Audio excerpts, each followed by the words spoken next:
Hello whisky fans and welcome back. December the 15th today. At least it is here in GMT land. Probably is for you as well.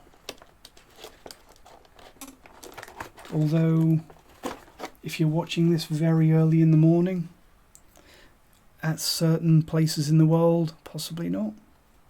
And obviously if you're watching this a day late, where were you? December the 15th, we had the fourth technically in our Distel vertical, not really a vertical because they're different distilleries, but the third of our group in the top 5 of Distel distilleries, Ledaig, Deanston and Bunnahabhain, and absolute credit to Distel that they've got 3 whiskies in the top 5 on the leaderboard this year. I think they're such solid whiskies, all really good value for money. And of course you've got the Tobermory 12 in there as well. I've got that as number 8 on the leaderboard, so that's kind of better than average. And I was really surprised how much I liked that one as well, the Tobermory 12, because I never liked it in the past. But I really did when I had it a few days ago. So yeah, as we all know, Distel are doing a fantastic job of making really great affordable whiskey. I don't know what we're going to have today because I am doing all of these blind if you've just joined us. Whew. That's very different. Sherried, I think, but a very different style of sherry. Smells. Apologies, my phone's going off. The outside world's trying to distract me from the important task at hand, which is Scotch single malt whiskey. But what I was about to say, before the outside world tried to rudely interrupt us, was that smells quite Mortlach-y. So Mortlach is a very expensive distillery that's rapidly being taken away from us by Diageo, by them positioning it as a very premium kind of luxury brand. But when I first noticed that, it's got that proper meaty, slightly peppery, spicy, sulphury, dry, slightly gunpowdery, burnt sulphur quality, like fireworks, like the aftermath of fireworks on the nose, which has to be sherry. You only get those notes from a really interesting sherry cask. Yeah, burnt, a little bit of sulphur, a little bit flinty, but juicy stewed fruits as well. Oh, I like that a lot. Oh, I shouldn't have done a leaderboard. It's so tempting to give up on the leaderboard at this point, because there's been so many good ones. They're all clumped at the top. We need some company for the Jura 12 at the bottom. Please don't. Slightly chocolatey, stewed fruits, but really a much more interesting side to sherry than we've seen in some of these more standard sherry maturations. Like the Murray McDavid had a bit of nuttiness to it. The Bunnahabhain 12 was basically your classic Oloroso and PX married. What else have we had? Parkmore. I can barely remember that one now. That was an early one, wasn't it? But it shows how good a lot of these whiskies are. That the Parkmore 7-year-old, which was an Auchroisk whiskey, that was so early and it was so good, and it may have even been the top of the leaderboard for a brief time because it's a really good whiskey. And there's possibly a little bit of similarity there between that Parkmore Auchroisk and whatever this is, because they're both a more challenging, characterful side of sherry. But I think that this, whatever this is we've got today, is slightly sweeter. Not as sweet as your Bunnahabhain 12. Smells like it could be another solid ABV again, 46, maybe 48. Let's see how it tastes, because that's where you really get a feel for the body and the traction and density of flavours in a whiskey.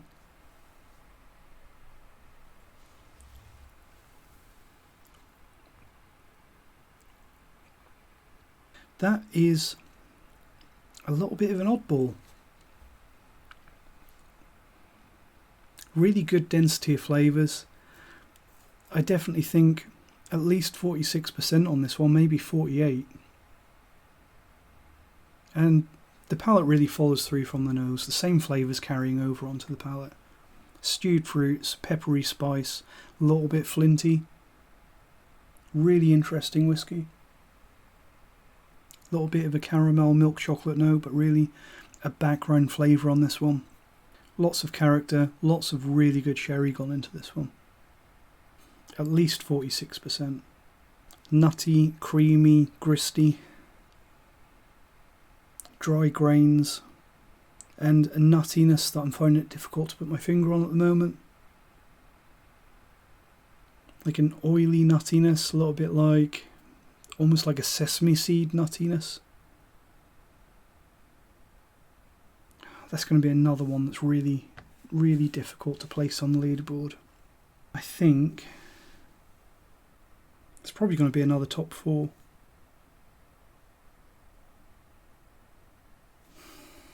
Let's have a little nose out of the Bunnahabhain 12 from yesterday. Maybe top 3. There's got to be some other disappointing ones in this calendar, hasn't there? They're coming up. They are. That Murray McDavid Tullibardine's so good as well. It's not even 46%.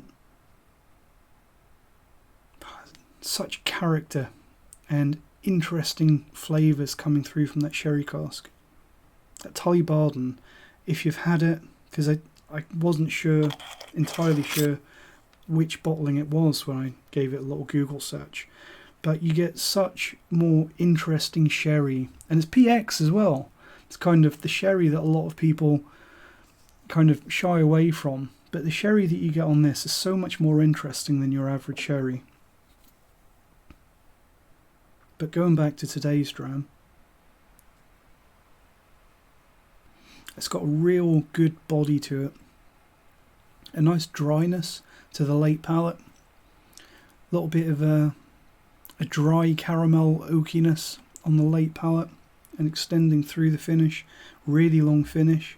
Wouldn't be surprised if this one is 48, but it's at least 46%. So smooth and gentle on the nose though, no prickle.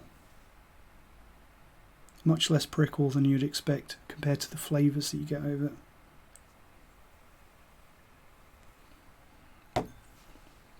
Yeah, that one's going to be top 3.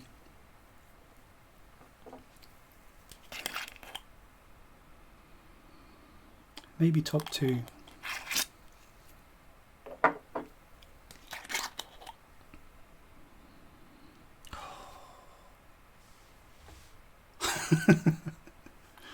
That's the Smoky Scot. Just having a little sneaky nose off there. But I think whatever we've got today, that's going to be the new number 2. So it's going in ahead of the Murray McDavid Tullibardine. Similar-ish but different. And compared to the Smoky Scot, the 5-year-old Kalila that probably nobody expected to be at the top of the leaderboard. An entirely different whiskey. But what we've got today is going to be the new number 2. So it's a Kingsbarns. It's a 6-year-old single cask sherry butt. So is that going to be high ABV? No, it's 46%. Is it? Well, it's definitely not cask strength. It doesn't taste cask strength, but a little bit surprising that Kingsbarns are bottling a single cask sherry butt at just 46%, but then I guess the English Whisky Company, they do that as well, don't they? I haven't got the sherry butts label up there. Must be tucked away. But the English Whisky Company, their sherry butts is only 46%. So yeah, not that unusual, I suppose. But Kingsbarns is a distillery out in Fife, so it's technically another lowland distillery, and it's a distillery that I really like. The Kingsbarns Dream to Dram, which is, the label's probably up there somewhere, maybe. Yeah, it's there. I thought that was such a good kind of entry-level early whiskey. No age statement whiskey, but 46%. And they actually used STR casks, some STR casks in the Dream to Dram. And I hate STR casks. I think that they're exaggerating a little bit, but they are a plague on new distilleries. That all of these new distilleries are making their whiskies all taste the same in an effort to not have them taste young. But that Dream to Dram from Kingsbarns, I couldn't taste the influence of those STR casks. It's expertly made, expertly blended, lovely, vibrant, quality young whiskey that's not too young. So yeah, I'm absolutely not surprised at all that this Kingsbarns 6-year-old sherry butt is going to take the number 2 spot, because it's a fantastic whiskey. Really dirty trick of the Really Good Whiskey Company though, to have all of these whiskies which are so close. They're really making my job of making a leaderboard of this really difficult, because really we've got Smoky Scot, which is entirely different to the rest of the upper leaderboard. Smoky Scot, Kingsbarns, Sherry, Tullibardine, PX, Bunnahabhain, which is obviously Oloroso and PX, Deanston, which I think is unsherried, and the Ledaig Rioja. So really the top 6 are all fairly interchangeable on the leaderboard, all really high quality drams, and they're all affordable drams as well. So let me know what you thought of this Kingsbarns, if you've had it or if you've tasted along, the 6-year-old sherry butt. I think I am meant to be buying less whiskey in 2023, and part of the thing about that is to just stop myself from buying any whiskey which seems interesting. But I think once I have thinned those shelves out a little bit more, another Kingsbarns bottle is something that I really need to buy, because I really liked and I really missed that Kingsbarns Dream to Dram. And they've replaced that with the Ducot now, the Dove Nest release. But Kingsbarns are doing really, really great things, and I think it would be well worth having another look at one of their bottles on the channel. Thanks for watching, see you tomorrow, and cheers.